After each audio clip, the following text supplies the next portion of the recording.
नमस्कार, मैं निशांत कुमार। आप सभी आदमी को आपके अपने YouTube परिवार निशांत कुमार स्टडी सेंटर में बहुत बहुत स्वागत।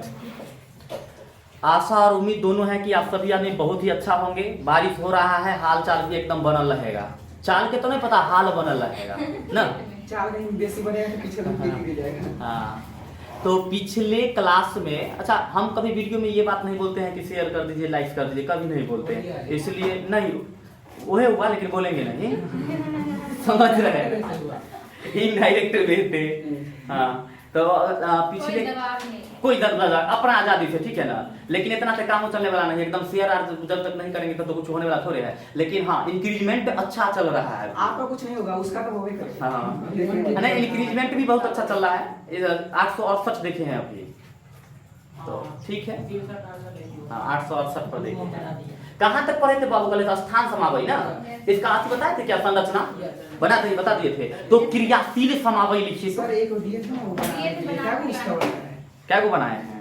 वो 3 4 5 को बनाया, लेकिन सबके नाम एक चेंज, एक नाम आता था, फिर उसको मान लीजिए कि उधर से दूसरा नंबर पर दिए और फिर इनहू से दूसरा नंबर पर दे दिए, मतलब सेम में पड़ जाएगा। तो इसलिए बीच में भी डाले तो ऐसा ही नाम। हाँ, समावई। इसीलिए मैं कहते हैं कि आप लोग ये कहिए कि ना एगो के बहुत सारा हो सकता है। बना तो लेते हैं, लेकिन नाम लिखते तब समझ दोनों तो सेम में बात हो गया। काहे कि उधर से लगाएगा तीसरा नंबर पर, चाहे इधर से तीसरा नंबर, आंसर बात तो सेम आया, मतलब 3 को सही है। 3 के बाद नहीं मालूम चल रहा है कि क्या बनेगा। 3 बनेगा क्या? 3 नहीं 4 किसका पेंटेन दिए थे क्या? C6 हेक्सेन दिए थे ना, तो 3 से 4 को कम से कम 4 को बनेगा इसका। 4 को बन जाएगा। देखिए बाबू छोड़िए, इधर देखिए। नेक्स्ट जो है से क्रियाशील समायोजन लिखे हैं, ठीक है। इसको इंग्लिश में क्या बोलते हैं? फंक्शनल आइसोमेरिज्म बोलते हैं। फंक्शनल आइसोमेरिज्म बोलते हैं, ठीक है। Functional isomerism.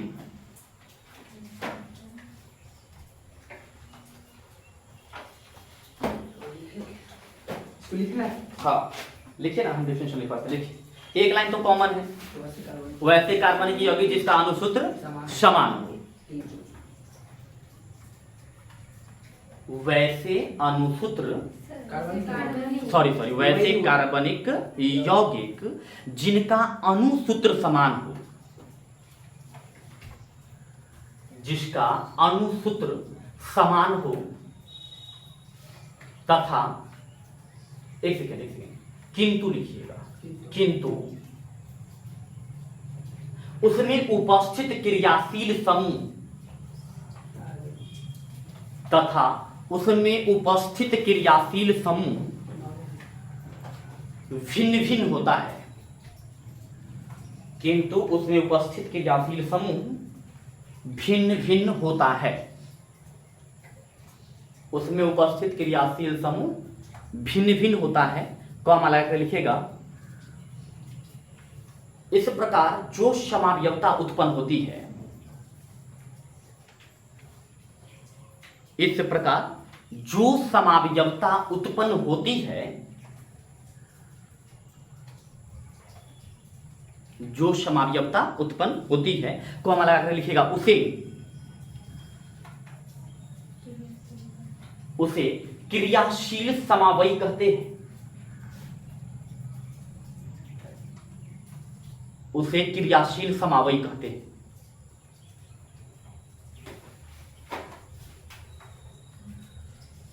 उसे क्या कहिए बुआ? क्रियाशील समावयी कहते हैं। अब देखिए यहां पर ध्यान दीजिएगा, तो क्रियाशील समय है तो हम यहां पर एक एग्जांपल लेते हैं, C3H7 और OH। C3H7 और क्या लिए? OH। अब देखिए यहां पर कि ये OH लगे होने के कारण जो है यह हाइड्रोक्सी परिवार, एल्कोहल परिवार में होगा।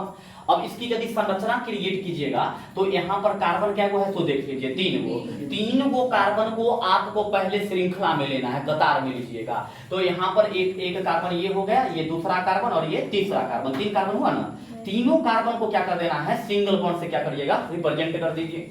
अब यहाँ पर इसका 4 इलेक्ट्रॉन होता है, चारों इलेक्ट्रॉन को भी इंडिकेट कर देना, शो कर देना है। अब हाइड्रोजन क्या को है वो देखिए, 7 गो हाइड्रोजन है ना, तो 7 हाइड्रोजन है तो 7 जगह पर क्या डालिएगा? हाइड्रोजन डाल दीजिए और एक जगह पर क्या डालाएगा? हाइड्रोक्सी समूह डलाएगा, वो आप कहीं भी डाल सकते हैं, हम यहाँ पर डाल दिए। ठीक है, इसका नाम यदि अगर लिखिएगा तो इसका नॉर्मल नाम क्या होगा, 1 2 3 है ना, तो आईयूपीएसी लिखिएगा तो क्या होगा, प्रोपेनॉल होगा। आईयूपीएसी नाम क्या होगा, प्रोपेनॉल होगा। आईयूपीएसी प्रोपेनॉल बनता है, प्रोपेनॉल बनता है। और नेक्स्ट जो है इसमें क्या लगा हुआ है, हाँ ये प्रोपेनॉल हो गया। अगर आप इसका साधारण नाम लिखना चाहिएगा, समझे ना, कॉमन नेम जिसको बोलते हैं, साधारण नाम क्या होगा पता है क्या, साधारण नाम इसका क्या होगा, सही बोले हैं, प्रोपील एल्कोहल।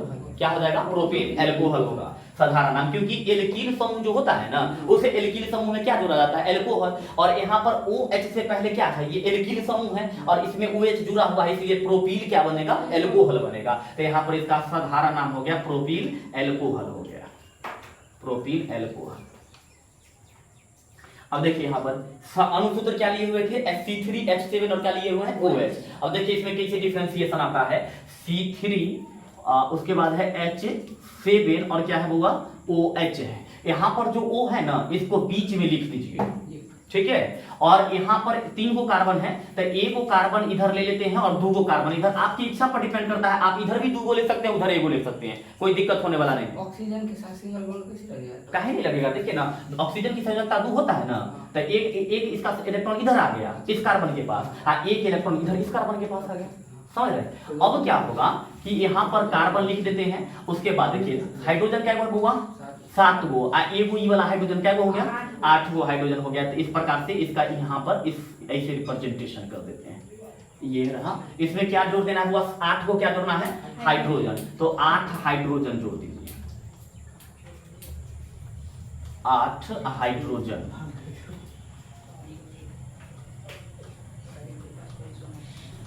आठवां हाइड्रोजन हुआ।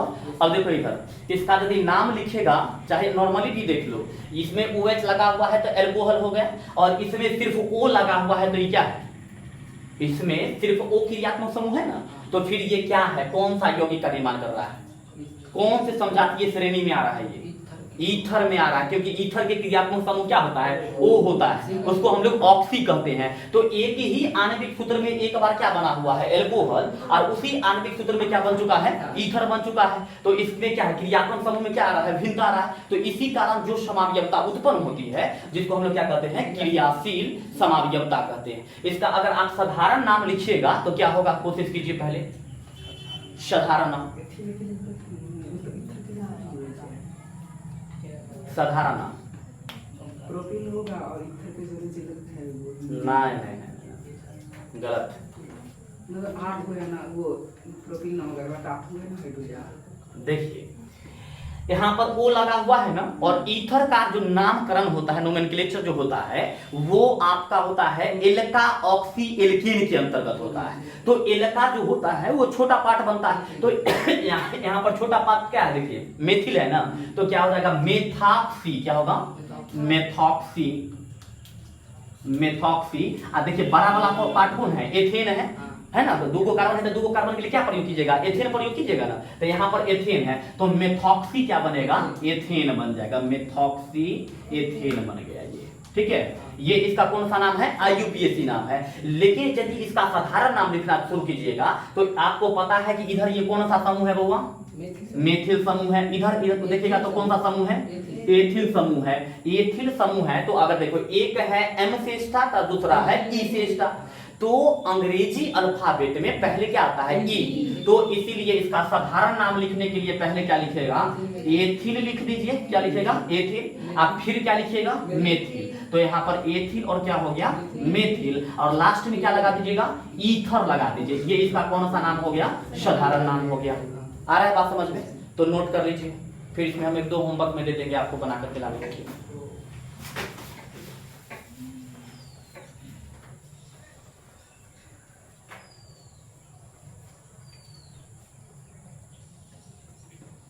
सेकेंड चल ही नहीं रहा है रे,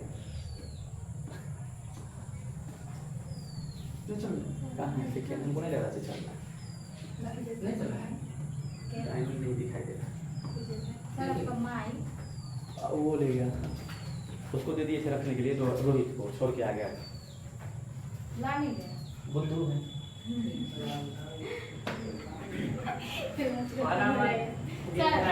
क्लास खत्म हो जाएगा तो आ जाए।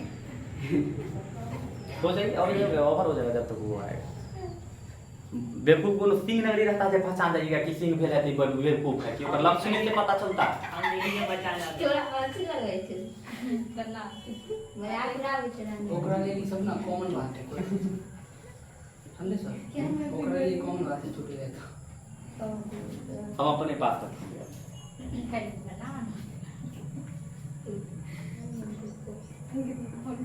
एगो के चक्कर में तीन हो सोच रहा होगा अगर रिकॉर्ड होगा तो देख कर लेबे करेंगे, चाहे किसी के कॉपी से नोट कर लेंगे।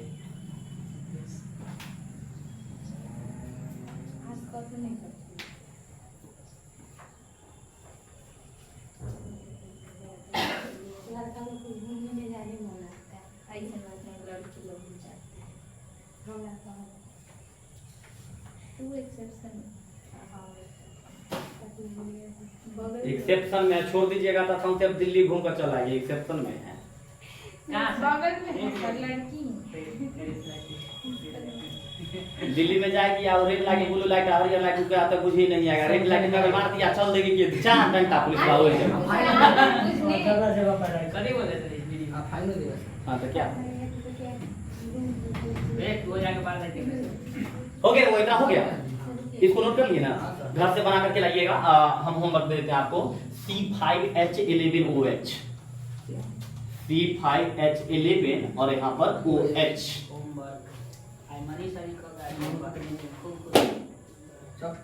अभी तक तो यहीं पे मिल C5H11OH।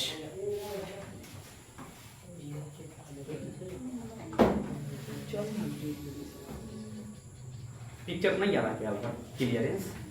आप तो देखिए उधर चल रहा है टाइम लिया है सर, सर टाइम ही चल रहा है लिया। ओके ओके मिटा देना बुआ। हाँ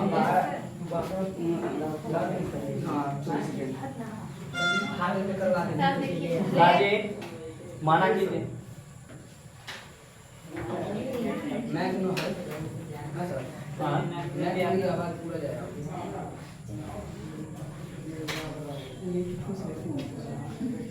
देखिए बुआ, ये सब फायदा होता है बैच में रहने का। देख रहे हैं वहाँ पर आकर रखल है, तनका देर के बाद अपना मुंह मीठा करने वाले हैं। नाम नहीं लेंगे, डोंट वरी।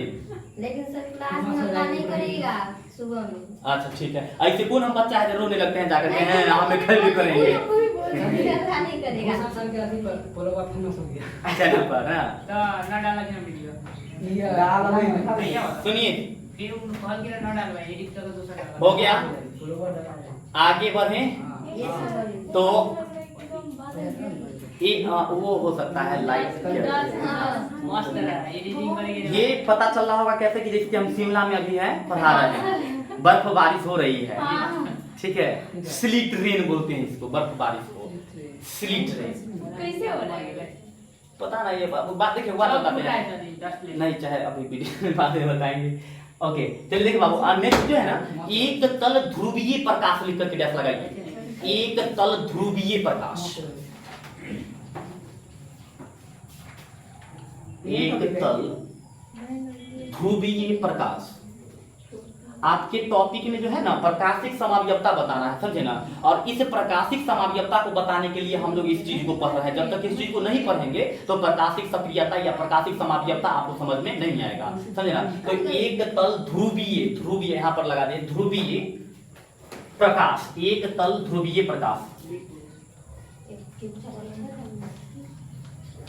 एक तल ध्रुवीय प्रकाश। ओके बुआ, देखिए इसका डिफिनीशन आपको तुरंत याद हो जाएगा, ज्यादा कुछ है नहीं इसमें।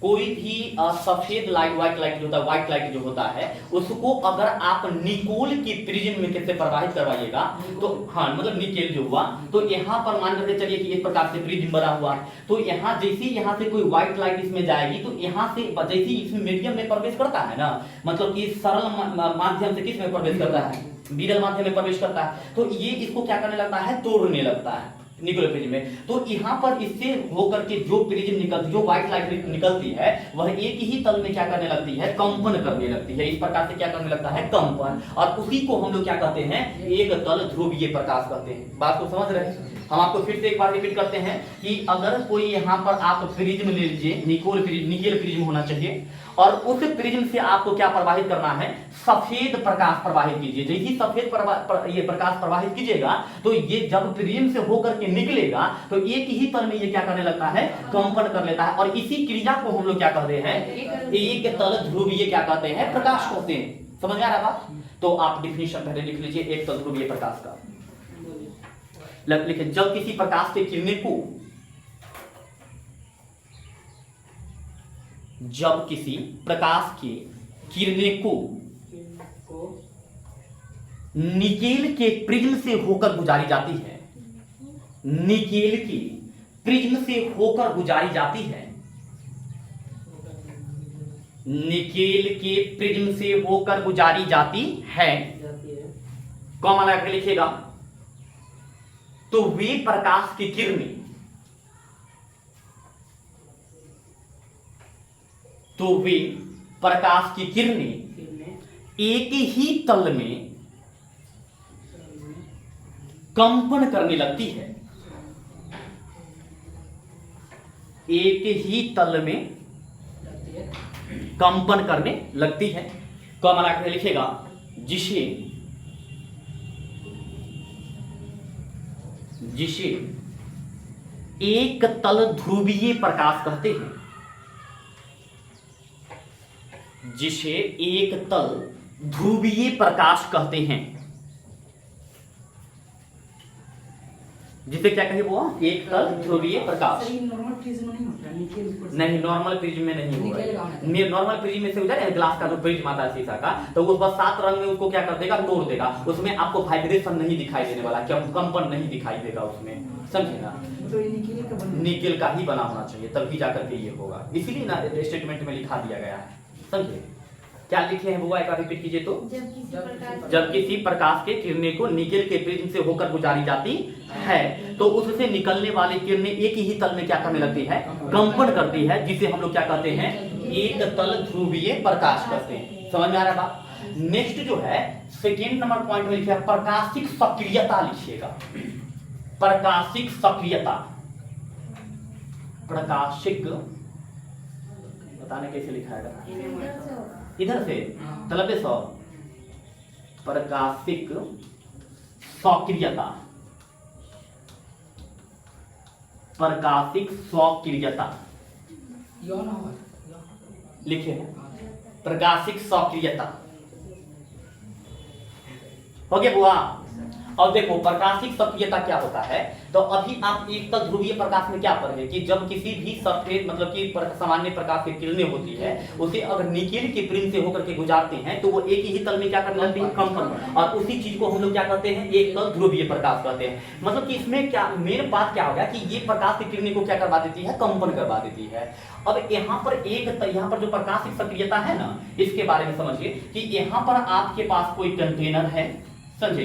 इस कंटेनर में हम कोई यौगिक रखे हुए हैं, कंपाउंड जो विलयन के रूप में होता है ना, उसको रखे हुए हैं। तो प्रकाशिक सक्रियता कहने का मतलब हुआ कि अगर यहाँ पर कोई हम लाइट रेज भेज रहे हैं इसमें, और लाइट रेज जैसे इसमें भेजे हैं तो जैसे विलयन से ये पास हुआ है ना, तो ये विलयन क्या कर देता है, इसकी दिशा को क्या कर देता है, परिवर्तित कर देता है। अब ये दाएं साइड में परिवर्तित करेगा, बाएं साइड में परिवर्तित करेगा, इसकी कोई जानकारी नहीं है, बट इससे ये क्या करेगा, इसके जो दिशा होगा, दिशा को क्या कर देता है, चेंज कर देता है, परिवर्तित कर देता है। बात समझ रहे आप? वैसे यौगिक जो एक तल ध्रुवीय प्रकाश की दिशा को क्या कर देती हो, परिवर्तित कर देती हो। बात समझ रहे हैं? क्या लिखेगा, वैसे यौगिक जो पर एक तल ध्रुवीय प्रकाश की दिशा को क्या कर देती है, परिवर्तित कर देती है। इसी चीज को हम लोग क्या कहते हैं, प्रकाशिक सक्रियता कहते हैं। समझ में आ रहा था? एक और टॉपिक हम आपको आगे दिखाने वाले हैं डेक्स्ट्रो घूर्णक और लीबो घूर्णक के बाद,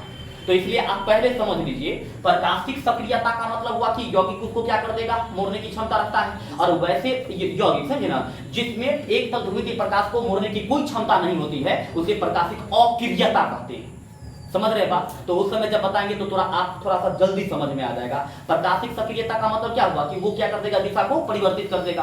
और अक्रियता का मतलब क्या हुआ, वो उसके दिशा पर कोई प्रभाव नहीं डाल सकता है, तो उसे हम लोग क्या कहते हैं, प्रकाशिक अक्रियता कहते हैं। समझ रहे हैं बात को? तो आप प्रकाशिक सक्रियता लिखे हुए हैं, डेफिनेशन लिख लीजिए। लिखिए, वैसे यौगिक जिसके विलयन से, वैसे यौगिक जिसके, वैसे यौगिक जिसके विलयन से, लिव दैट, क्या लिखे बाबू, वैसे यौगिक जिसके विलयन से, लिखे बुआ, जिसके विलयन से एक तल ध्रुवीय प्रकाश को, एक तल ध्रुवीय प्रकाश को, एक तल ध्रुवीय प्रकाश को, क्या लिखे बाबा, एक तल ध्रुवीय प्रकाश को प्रवाहित करने पर, एक तल ध्रुवीय प्रकाश को प्रवाहित करने पर उसके दिशा को, उसके दिशा को परिवर्तित कर देती है, उसके दिशा को परिवर्तित कर देती है, कॉमा लगा करके लिखिएगा, जिसे, जिसे प्रकाशिक सक्रियता कहते हैं, जिसे प्रकाशिक सक्रियता कहते हैं।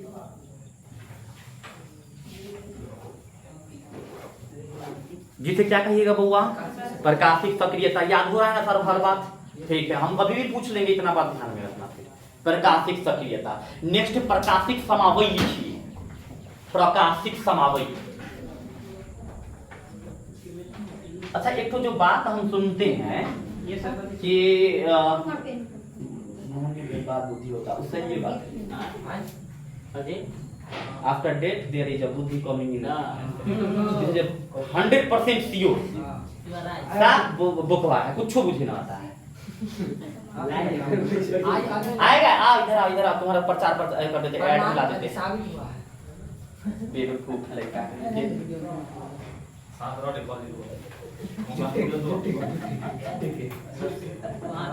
चटवा इधर देखो, सुनिए, एक सामान लाने के लिए देखिए 3 आदमी गए। क्या बात है,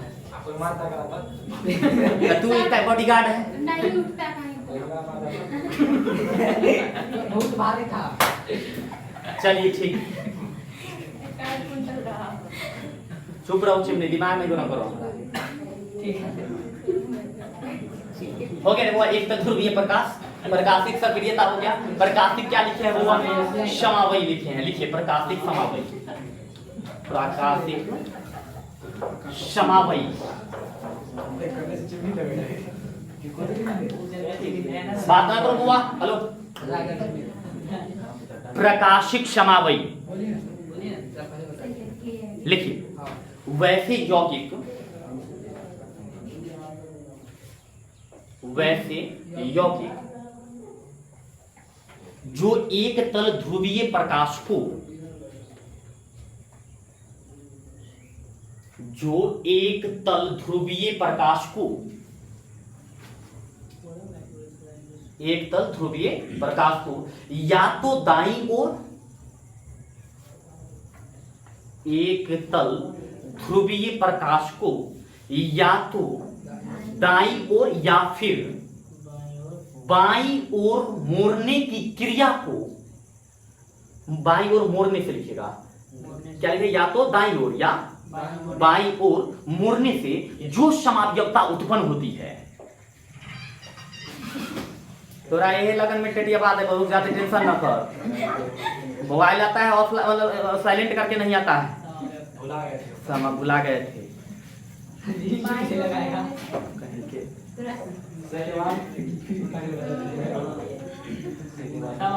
क्या लिखे बाबू, जो समावयवता उत्पन्न होती है, कॉमा लगा करके लिखना है आपको, उसे प्रकाशिक समावयवता कहते हैं या प्रकाशिक समावयी कहते हैं। उसे प्रकाशिक समावयी कहते हैं। ये तो वही वाला बात करता है, मिले मियाँ के मार ना खोजे मियाँ डैश पाम जूस ना ना। वीडियो में कहीं ना अगर आपको सुनाना है तो आप यहाँ पर आइए। Yes please come.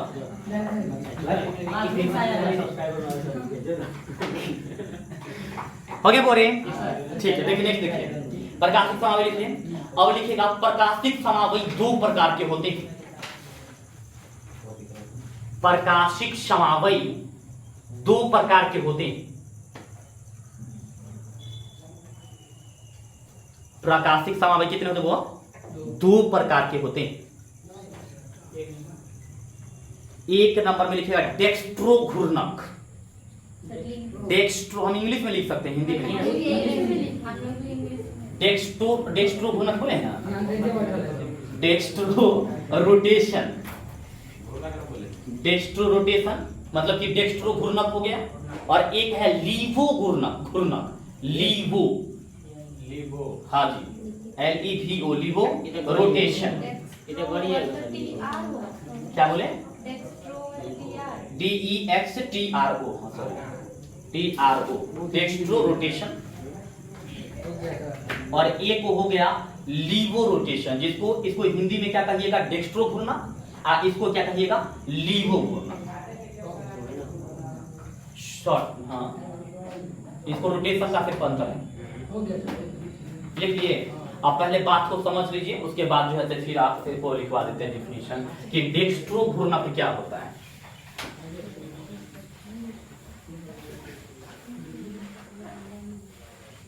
देखिए बुआ, हम क्या बताएं कि किसी भी यौगिक से अगर हम पर एक तल ध्रुवीय प्रकाश को अगर गुजारते हैं तो वो क्या कर देता है? उसको या तो दाईं ओर मोड़ देता है या फिर बाईं ओर मोड़ देता है। तो इसी चीज को हम लोग क्या कहते हैं? प्रकाशिक समावयी कहते हैं। अब मान करके चलिए कि यहाँ पर कोई एक तलीय ध्रुवीय प्रकाश यहाँ पर है, ठीक है, जिसे किसी विलयन से क्या कर रहा है? गुजारा जा रहा है। तो इस विलयन से गुजरने के बाद मान लेते हैं कि इसको जाना चाहिए था लेफ्ट साइड, लेकिन ये कहां से गलती से चला जाएगा? ये राइट साइड। जैसे कि मान लेते हैं कि आप लोग यहां से निकलते हैं और रोड पर जाते हैं। रोड पर जाते ही आपको जाना होता है इधर, इस डायरेक्शन, लेकिन कुछ ऐसा चीज देखते हैं जिसकी वजह से आप लोग उधर की तरफ चले जाते हैं। काम रहता है घर जाते जो भी हो, नहीं तो वो कहेगा कि जैसे तुम लोग जाओ, हमको काम है, हम आते हैं।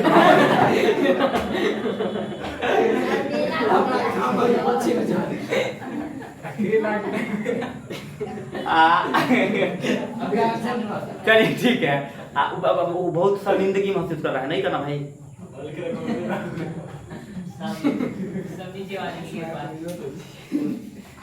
एक जो ऐसी CBSE बोर्ड में जो था ना, दो लड़का क्या किया कि उसी प्रकार से जैसे गलत आईडी बना लिया, ठीक है ना, और गलत आईडी बना करके क्या कर दिया? मैसेज कर दिया। मैसेज कर क्या बोला बाबू? अच्छा, तो उसमें क्या हुआ ना कि मैसेज कर दिया। वो कहा कि ठीक है बेबी से आप कल स्कूल मत जाना, हम आपसे बात करेंगे, ठीक है। तो वो क्या किया? मोबाइल लेकर के क्लास में आ गया, ठीक है, और हमारे सामने में बात कर रहा है, कह रहा कि ठीक है बेबी 10 बज गया, मम्मी आ रही है, फिर बाद में बात करते हैं। वो जो है कहता वो क्या है? वेटिंग फॉर योर कॉल, मतलब कि हम आपकी कॉल की प्रतीक्षा करते हैं। आप बगल में छत पर से बतियाइए, क्लास में भी बतियाइए, खिड़की तक हम भी ओकरा देख रहे हैं, एकरा भी देख रहे हैं, समझ। खूब बढ़िया से इसको शाम तक लपेट उपेट करके तब फिर कल बता दिया कि हम ही थे, तब आया। नहीं सीरियसली बोल रहा, वो सब हो गया, निकल गया, पास आउट हो गया है 10th से। देखिए बाबू, तो वही बता रहे थे कि अगर कोई पर एक तलीय ध्रुवीय प्रकाश अगर विलयन से, समझे ना, गुजरने के बाद अगर दाईं ओर मुड़ जाए, सुनिए बात को इधर, अगर दाईं ओर मुड़ जाए तो उसे क्या कहिएगा? डेक्स्ट्रो घूर्णक कहिएगा। बात समझ रहे हैं? किसी भी एक तल ध्रुवीय प्रकाश को विलयन को से गुजारने पर वह किस साइड पर मुड़ जाता है? दाईं ओर मुड़ जाता है, तो उसे क्या कहिएगा? डेक्स्ट्रो घूर्णक। उस डेक्स्ट्रो घूर्णक को सिंपली डी रूप से रिप्रेजेंटेशन किया जाता है। डी रूप लिख देते हैं। क्या लिख देते हैं? डी रूप। इस डी रूप का मतलब क्या हुआ? डेक्स्ट्रो घूर्णक। और डेक्स्ट्रो घूर्णक का मतलब क्या हुआ? एक तल ध्रुवीय प्रकाश को किधर की तरफ मुड़ेगा? दाएं की तरफ मुड़ेगा। एक होता है लीवो घूर्णक, जो उस यौगिक से पास होने पर किधर की तरफ मुड़ जाएगा? बाएं की तरफ मुड़ जाएगा, तो उसे हम लोग क्या कहते हैं? लीवो घूर्णक। उसको रिप्रेजेंट किससे करते हैं? तो एल रूप से रिप्रेजेंट करते हैं। इंग्लिश में क्या? किसको? ली फॉर्म एल, देखिए एल फॉर्म ये डी फॉर्म, समझ रहे बात को? तो आप जो है से अभी डेक्स्ट्रो घूर्णक पर क्या लिखे हैं, लिवो घूर्णक। तो आप डेक्स्ट्रो घूर्णक लिख करके टैप लगाइए, डेक्स्ट्रो फिल्टर लगा ले, क्या बोले फिल्टर लगा ले, ना, कुछ नहीं हमें किए हैं। लगता है हाँ, पूरा बातें गोल गोल निकल रहा है। एक काम कीजिए तो उसको ऑफ करके फिर देखिए तो, और पॉज का सिस्टम होगा उसमें। वहीं लैपटॉप से पॉज कर दीजिएगा, ठीक है। हो गया बुआ? देखिए हम आपको क्या बताएं कि प्रकाशिक समावयव कितने प्रकार के होते हैं, 2 प्रकार के। पहला क्या बताएं बोलिए तो, डेक्स्ट्रो घूर्णक, और दूसरा क्या बताएं, लीवो घूर्णक। डेक्स्ट्रो घूर्णक को आप किससे रिप्रेजेंट कीजिएगा, डी से, और लीवो घूर्णक को किससे रिप्रेजेंट कीजिएगा, एल से रिप्रेजेंट कीजिएगा। अगर डेक्स्ट्रो का डी रूप का डेफिनेशन देना होगा तो आप क्या बोलिएगा कि जब एक तल ध्रुवीय प्रकाश किधर की तरफ मुड़ जाती है विलयन से, दाईं की तरफ, तो वो क्या हो जाता है, डेक्स्ट्रो घूर्णक, और बाईं की तरफ यदि घूर जाता है तो उसको क्या कहिएगा, लीवो घूर्णक कहते हैं। तो आप इसका डेफिनेशन क्रिएट कर सकते हैं क्या? तो आज के क्लास में इतना ही रहने दीजिए, आप इस चीज को कंप्लीट कर लीजिएगा। मिलते हैं फिर नेक्स्ट क्लास में, तब तक के लिए बहुत बहुत धन्यवाद। जय हिंद। वह चलते तब 5 मिनट पहले छुट्टी दिए हैं, ताकि